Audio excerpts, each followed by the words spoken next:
Ben, de manière très sérieuse, et c'est tout l'objectif et la raison d'être de cette réunion importante qui regroupe toutes les collectivités de l'île, mais aussi l'ensemble des services de l'État et des opérateurs. Comme l'a expliqué le directeur de Météo France, il ne s'agit pas de se poser la question de savoir si nous sommes confrontés, si nous serons confrontés, à un phénomène dans les semaines et les mois qui viennent, mais de se préparer à réagir lorsque le cyclone sera là. Et cela passe bien sûr par l'appropriation par chacun de l'alerte cyclonique.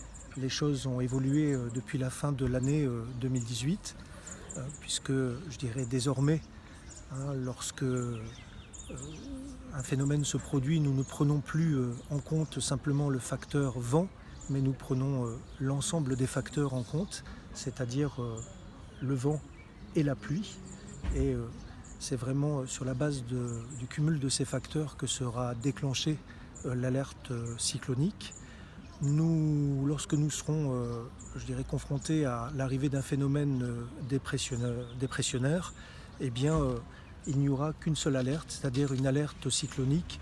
Et pour éviter la confusion, nous n'aurons plus de bulletins météo particuliers, vent ou pluie.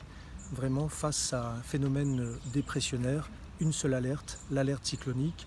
Et je l'ai rappelé, cette alerte continuera de couvrir l'ensemble du département, puisque la dimension de l'île, le caractère incertain des prévisions et les mouvements pendulaires qui caractérisent la vie dans l'île de la Réunion nous amènent à prendre en compte l'ensemble du département au moment où nous procéderons à l'alerte. Il faut quand même avoir en tête que lorsque les Américains, les États-Unis sont confrontés à ces alertes, ça se fait au niveau de l'État. Donc de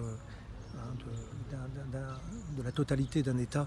Donc il nous semblait effectivement, par principe de précaution, vraiment nécessaire de prendre le département comme référence en termes d'alerte. Oui, elle peut être déclenchée plus rapidement, plus facilement.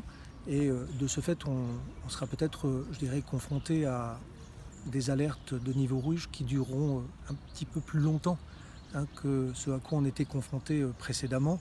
Ce qui m'amène effectivement à demander à nos concitoyens, aux Réunionnaises et aux Réunionnais, de se préparer à cette saison cyclonique et sans attendre de se constituer des stocks de nourriture, avec l'achat de boîtes de conserve, d'eau minérale, et de le faire en ayant conscience que les phénomènes, et notamment le niveau rouge de l'alerte, pourra peut-être être plus long que précédemment et surtout être plus fréquent que ce à quoi nous étions confrontés lors des précédentes années. Donc avoir un stock de réserve suffisant, vérifier bien sûr l'état de son habitation sans attendre, la toiture, les portes, les fenêtres, penser à élaguer les arbres en proximité immédiate des habitations, et ne pas oublier de contacter sans attendre sa mairie, de manière à savoir où se trouve le centre d'hébergement qui sera activé en cas d'alerte de niveau rouge.